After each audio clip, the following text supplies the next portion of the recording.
Terus dan ini juga mengingatkan kita juga kepada penumpang KRL atau transportasi publik manapun, memang ada CCTV. Di Transjakarta ada CCTV, di Mikrotrans ada CCTV, kemudian ada di Jaklingko juga ada CCTV, apalagi di KRL, LRT, MRT itu ada CCTV. Tapi kita juga harus sadar, jika kita merasa kehilangan di salah satu tempat transportasi publik yang kita naiki itu ketinggalan, terus kita tanya, kita balik lagi atau kita tanya barang saya ketinggalan, tolong sabarlah.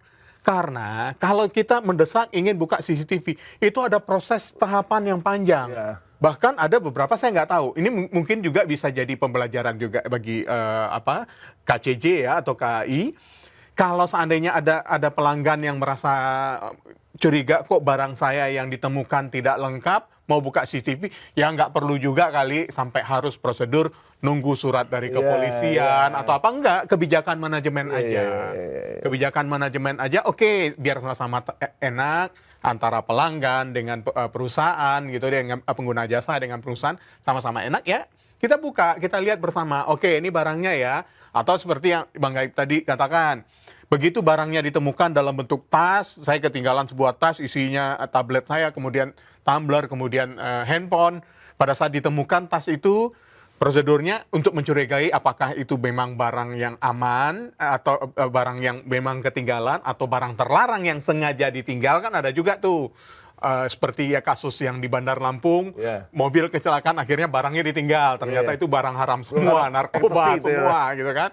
Nah, supaya itu tidak terjadi kecurigaan, pada saat buka petugas setidaknya ada 3-4 petugas yang kumpul, dan juga ada video pada saat membuka. Jadi sehingga juga diingatkan, kadang-kadang kan ada juga pengguna jasa transportasi ini atau kita lupa.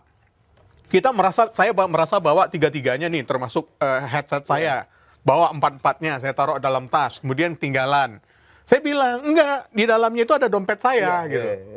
Ternyata padahal saya sendiri yang lupa, dompetnya ternyata ada di rumah gitu. Itu fungsinya pada saat kita unboxing itu divideokan untuk melihat seperti itu. Bisa jadi tumblernya memang nggak ada, kan kita nggak tahu kan. Kita kan nggak tahu gitu. Dan sebenarnya kalau KAI mau, begitu saya ketinggalan tumbler, oh nggak ada. Saya kehilangan keluar, oh kita nggak temukan, bisa aja kan? Iya bisa. Dengan KAI bilang bahwa, oke tumblernya ada, artinya itu adalah niat baik yang udah dia sampaikan tanpa dia memeriksa apapun sih sebenarnya, tanpa ada kecurigaan ya. Ada hal niat baik lagi yang saya puji dari, kalau saya memberikan apresiasi kepada Argi ini ya, security itu, dia sampai menawarkan membeli tumbler dengan dana pribadinya. Dia ganti dengan dana pribadi. Ya, kita tahulah, setidaknya mungkin gajinya petugas UMR mungkin ya.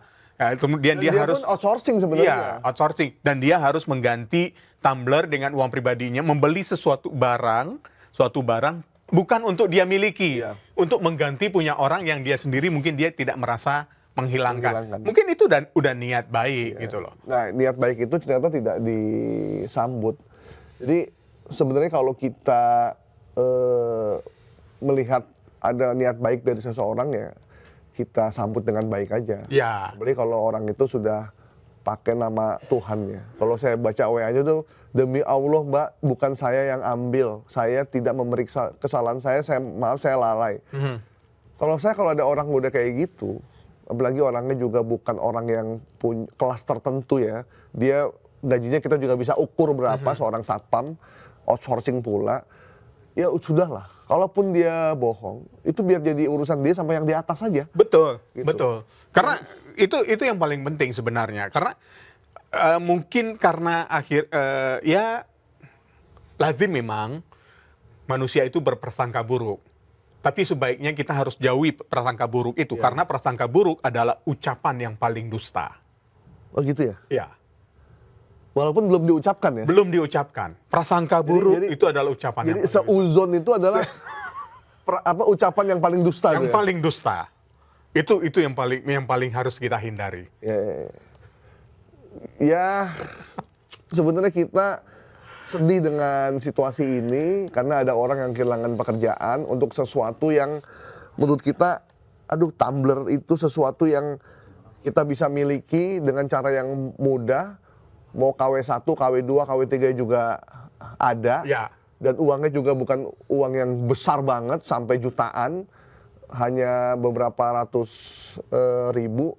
Jadi sebenarnya apa yang kita perjuangkan nggak worth it juga sih sebenarnya gitu. Tapi konsekuensinya ya seperti yang sekarang ini mungkin ya ini sesuatu yang mungkin mesti dialami oleh Mbak Anita dan keluarga. Semoga ini jadi pelajaran yang mahal. Kita nggak bisa nyalain netizen. Saya berkali-kali bilang kita nggak bisa nyalain mereka karena kita nggak kenal siapa mereka. Kita nggak bisa meyakinkan mereka. Menurut saya nggak perlu juga kita meyakinkan mereka.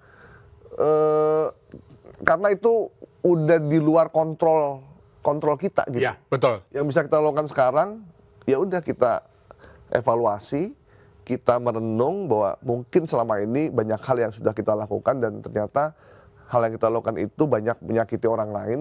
Kita juga nggak tahu dan belajar untuk tidak gatal untuk dikit-dikit upload untuk sesuatu yang bisa kita perbincangkan. Betul. Gitu. Yang bisa kita perbincangkan ya bincangkan aja. Gitu. Kalau kita punya masalah sama orang, kita punya masalah sama teman kantor. Iya. Masalahnya cuma kita dan dia. Yang tahu pun cuma kita dan dia juga. Terus tiba-tiba kita upload. Kita upload sesuatu di Instagram, di thread, di Twitter, di Facebook, di WhatsApp Story. Kita ngomong sesuatu dan mesti kita ketahui bahwa ketika kita upload di media sosial, belum tentu orang yang bermasalah sama kita tuh lihat. Iya. Yang lihat adalah orang-orang lain yang nggak ngerti masalah. Sabar ya Mbak, memang orang tuh suka jahat. Iya, betul. Ada yang seperti itu. Iya, sabar aja, gue juga ngalamin hal yang sama. Emang banyak teman-teman jahat. Gini, wah, terus banyak loh tuh jadi sesuatu. Orang jadi penasaran, dilihat, apa segala macam, jadi panjang urusannya. Untuk yang sederhana ya, gitu. Hal yang sederhana. Tinggal diomongin, selesai.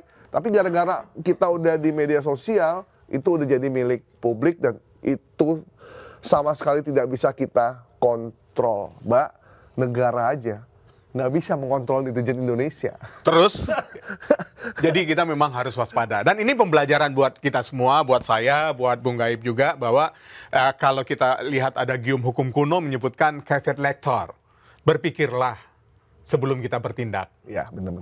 Berpikirlah sebelum kita unggah kalau di era sekarang media sosial.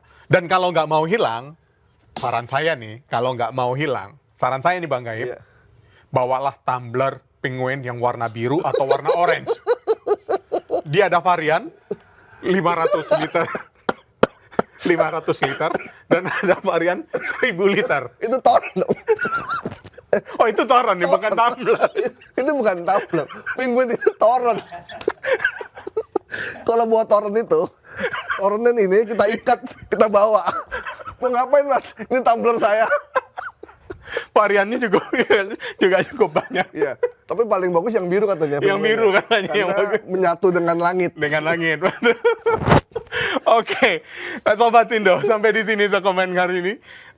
Semoga ini jadi pembelajaran kita ya. Apa yang dialami oleh Mbak Anita Dewi dan Mas Alvin, kemudian juga oleh Mas Argi, dan juga PT KCJ ya, Kereta Komuter Jabodetabek.